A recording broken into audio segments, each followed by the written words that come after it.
বন্ধুরা, চলে আসলাম তোমাদের সামনে গল্প করতে। তোমরা কেমন আছো, কি করছো? শুভ সকালের অনেক অনেক ভালোবাসা।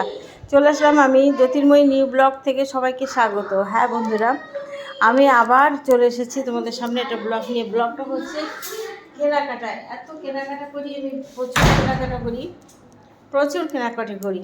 3টে শাড়ি আবার কিনে ফেললাম। এর ভিতরে 5টা শাড়ি কদিন আগে কিনেছি, আবার 3টে শাড়ি কিনে ফেললাম। দেখেছো? দেখো শাড়িগুলো কেমন হয়েছে, শাড়িগুলো কেমন হয়েছে দেখো। পুরো রানী কালার আর ভিতরে পাথর বসানো। দেখো পুরো, দেখো তোমার পাথর পাথর পাথর বসানো, দেখছি যে পাথর বসানো।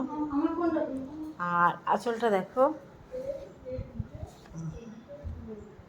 আঁচল এই সব এই শাড়ি আমার 12টা আছে। কাঞ্জিবরম যেটা বলে 12টা শাড়ি আছে। কিন্তু আমি কি বলো তো, এই শাড়িটা কিনলাম কেন বলো? শাড়িটা হালকা আছে, দেখো শাড়িটা হালকা আছে, এটা সবসময় পরতে পারবো, তার জন্য এই শাড়িটা কিনলাম। আর কালারটা খুব ভালো লেগেছে, তার জন্য কিনলাম। ঠিক আছে, কেমন হয়েছে একটু জানিও, আমি কমেন্ট করে। আমি তো কষ্ট করে তোমাদের দেখাচ্ছি আর কষ্ট করে কিনেছি, এটা সব আমার পয়সা। আমার বর জানে না, জানো, বরকে বলি না কিছু। আর এই দেখো একটা কালার, এই কালারের আমার শাড়ি নেই জানো। এত শাড়ি আমার, প্রায় 400-র উপরে শাড়ি, কিন্তু এই কালারের শাড়ি নেই। এই হচ্ছে এই শাড়িটা, আর আঁচলটা হচ্ছে এই, দেখেছো শাড়িটা সুন্দর। এর ব্লাউজ পিস হচ্ছে এই কালার, এই যে কালারটা দেখেছো, এই কালারের ব্লাউজ পিস আমি বানাতে দিয়েছি। এটা দুটোরই বানাতে দিয়েছি, স্লিভলেস ব্লাউজ বানাতে দিয়েছি। কেন বলো তো, আমি তো অল টাইম স্লিভলেস ব্লাউজ পরি, সব সময় বাড়িতেও পরি। আর যার জন্য লম্বা হাতে ব্লাউজ প্রচুর আছে, প্রচুর লম্বা হাতে ব্লাউজ আছে, প্রায় 100টা তো হবেই লম্বা হাতে ব্লাউজ। তার জন্য আর বানাচ্ছি না, এবার আমি স্লিভলেস বানাতে দিয়েছি। এবার ঠিক করেছি যা বানাবো স্লিভলেস বানাবো। এই কালারের ব্লাউজ জানো, ভালো না? আর এটা শিফন, এটা হচ্ছে শিফন নর্মাল জর্জেটের শাড়ি। কেমন হয়েছে দেখো, দেখছো?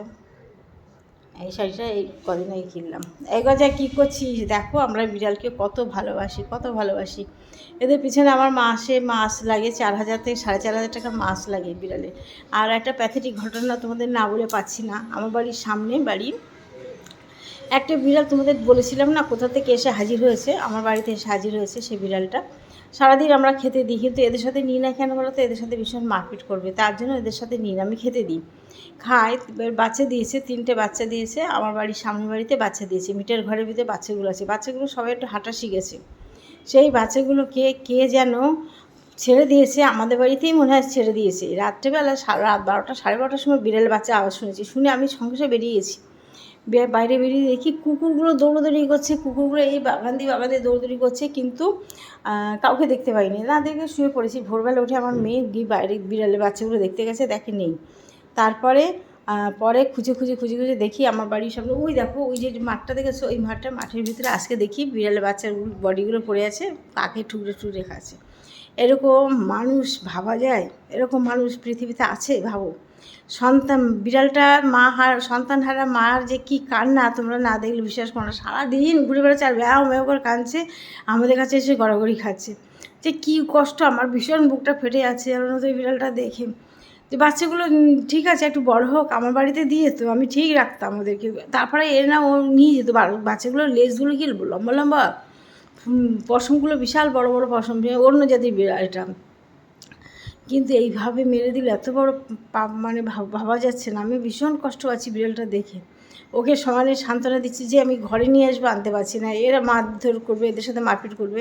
তবে হ্যাঁ, বিড়ালটাকে ভ্যাকসিনগুলো কমপ্লিট করব, এই সমস্ত ভ্যাকসিন কমপ্লিট করে দেবো ওদেরকে।